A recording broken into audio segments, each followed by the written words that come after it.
Alright guys, giving you a small little update with the E-grom. It's been a little bit since I've posted anything about it. Something cool I've added recently is this rear top case that's completely removable. So this is basically just clicks on this bottom shelf here, kind of comes on quick, or comes on and off quickly. Usually keep my hat in here, keep an extra battery in here sometimes if I need it. I already have 20S 24P on this bike, so I typically don't need a lot of extra range, but I have done some longer commutes on it where I bring an extra 7P pack back here, and then it's actually a wire passes through down in here up through the seat. But today I'm just actually making a small little trip to the store. I'm gonna grab some dinner. I gotta go to the post office to mail out some e-bike parts. So got everything in here. We're gonna head on over to the store, get this locked in, and our little daily rider bike here that makes 41 horsepower on a Grom. So we'll take it for a little ride now. All right, guys, hopefully you should be able to hear me pretty clearly. We should have the screenshot overlay now of the GLE dashboard. I recently just charged this pack all the way up to do a full balance on the packs. So I don't really do a lot of cruising videos with the E-grom, but it is amazing, truly. It's my favorite thing. I hardly even drive my car anymore unless it's raining, and even then I would probably risk it on this bike. So if you guys see there, I'm using the regen. My left brake here actually has no rear caliper attached on this one, and this is for regen on variable pressure. So there's actually a pressure sensor that's connected to this left master cylinder here, and varying on the pressure, right? So the master cylinder makes about 1200 psi. So from 0 to 1200 psi, it ranges the output voltage, and this controller will vary the regen based upon that 0 to 5 volts. So like a little bit of brake is a little bit of brake. A lot is, you know, it locked the tire up there. So as you can see, it's very, very cool and all digital. There's no rear disc brake there whatsoever, and you'll be able to see that popping up on the regen of how much power it was making. When we get out here, I'll get on it a little bit so we can kind of see what type of acceleration it has.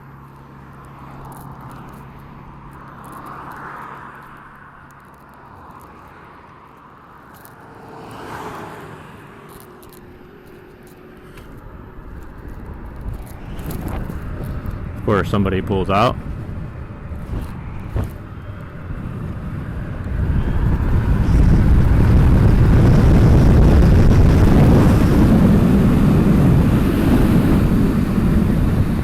Whoops. It's easy to get carried away a little bit. I didn't mean to kind of go that quick. It just comes up on you.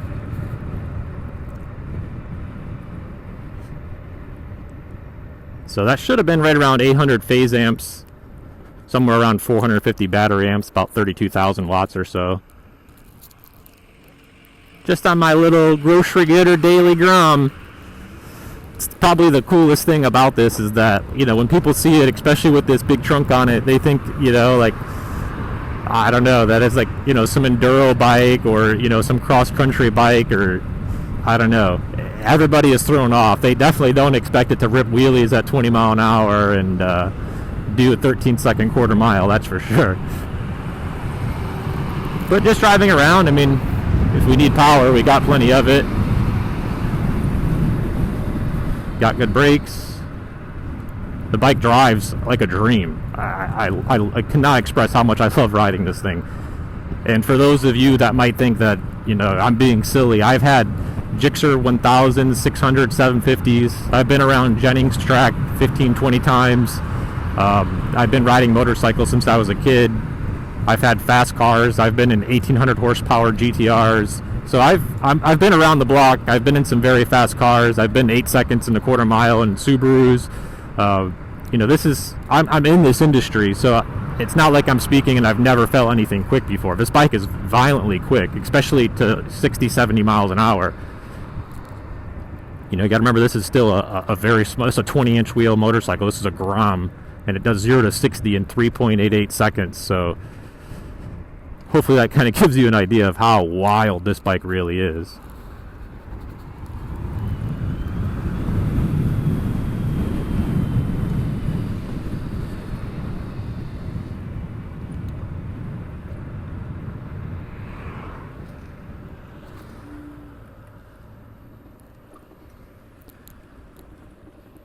And as you can see, it did just finish raining, and I'm still taking the bike versus my car or SUV that I could have taken, just because I would rather drive this 100 times over. It's so much more fun. But anyways, I'm going to stop this part of the video. As you guys can see, I'm pulling up to the UPS store here, so I'm going to drop these packages off, get these shipped out to eBay.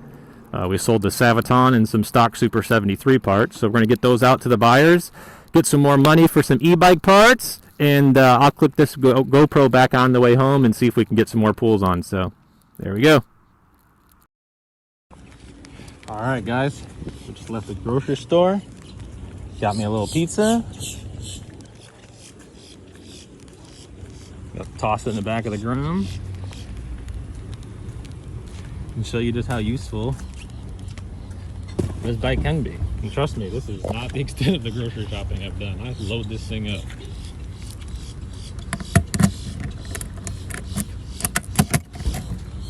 Get the old helmet out of here. Got our pizza in. Fits. Damn, look at that. It literally doesn't get cooler than that. Pizza delivery machine. 32,000 watts. Whew, what a pain. Get all that logging stuff set up. Alright, we'll start off by going the wrong way down this. Rebel it up.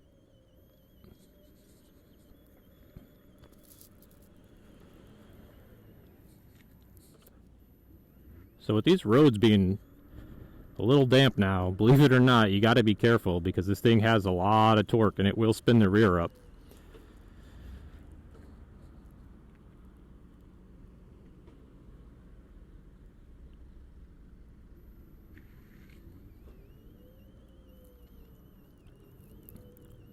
Hopefully everything looks beautiful, the display, the GoPro. Because in a little bit, I'm going to be home eating my pizza. I'm going to be happy editing this video.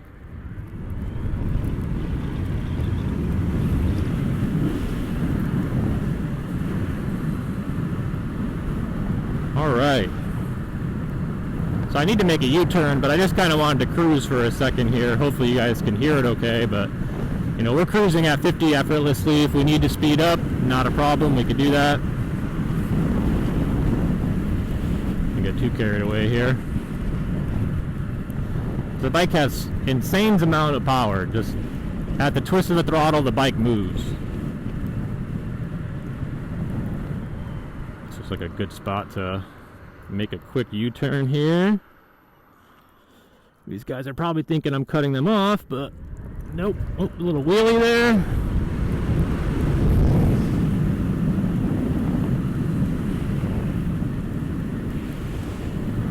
So the only thing that won't really be 100% I guess useful on the display is GLE has a glitch. So if you notice in the bottom there, it's saying like negative 300, 400. It's something in the firmware with ASI where when you set the phase amps above about, I think it's 400 or 450, that the math no longer adds up for the wattage calculation. So we just do a standard, you know, battery amps times voltage to get your wattage. Some of our aftermarket display I'm working on will show the real kilowatts because it does the math that way. So, but other than that, everything on the dash is accurate. Right now we're cruising at about 60 amps and 100 phase amps at 800 RPM. So what you see in the right hand corner is the wheel RPM. This is a hub motor, so that's the actual RPM the tire is moving. And then you have the mile an hour on the left. Below the RPM, the one with the engine, that is the phase amps, and then one with the battery is the battery amps. And then regen kicks in on a different gauge when it's actually being engaged, and you guys can see that.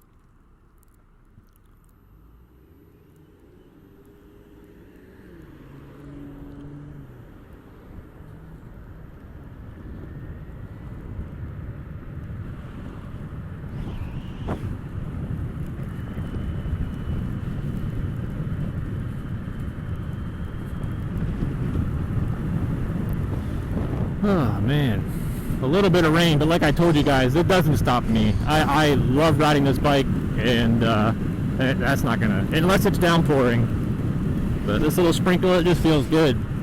Everything is waterproof.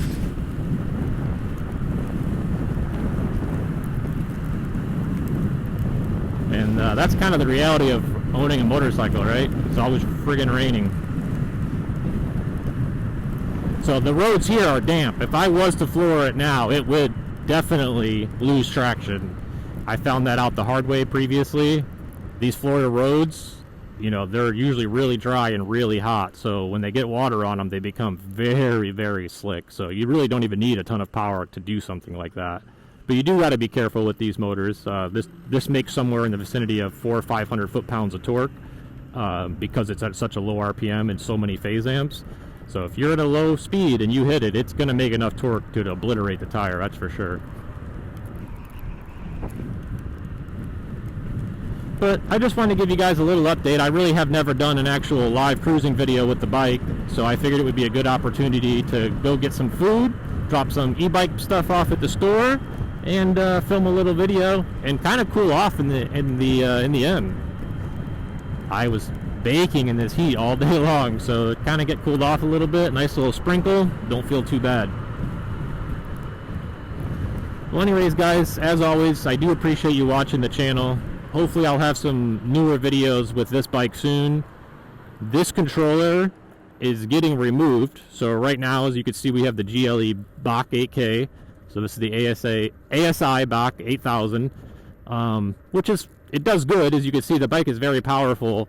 But to be honest, I built the bike for more. So this has 1,000 amps capable worth of lithium on it. It's 100 amp hours, 10C, so this is capable of producing 1,000 amps out. So only running it at 450 is just really not what I built it for. It's not what I ever intended to do. This is basically just to get the bike up and running and enjoy it some. So what I'm actually doing is I've ordered a far driver, 72 1800, which does 1800 phase amps, so double, and then it does 800 battery amps, so it's double. So it'll literally be double the power of this controller, and it should bring us in the 70-80 horsepower range on the dyno now. And honestly, that's kind of what I'm looking for. My goal with the bike since the origination was to have a 0 to 60 in the sub 3s, so meaning, you know, in the high 2s. So I'm not going to stop until I get there. If you guys know, I'm addicted to speed, whether it makes sense or not. It's just something that I love. So we're going to take this 12,000 watt hub and put 80,000 watts to it and either burn it up or go 0 to 60 in under 3 seconds trying. And that's basically the way this channel works. But anyways, guys, I appreciate you watching another episode. Please follow along. Please hit the follow button. And stay tuned for the new controller, and when this controller here, the 32,000 watt one, goes on the Super 73. That should be pretty interesting. As always, thanks guys.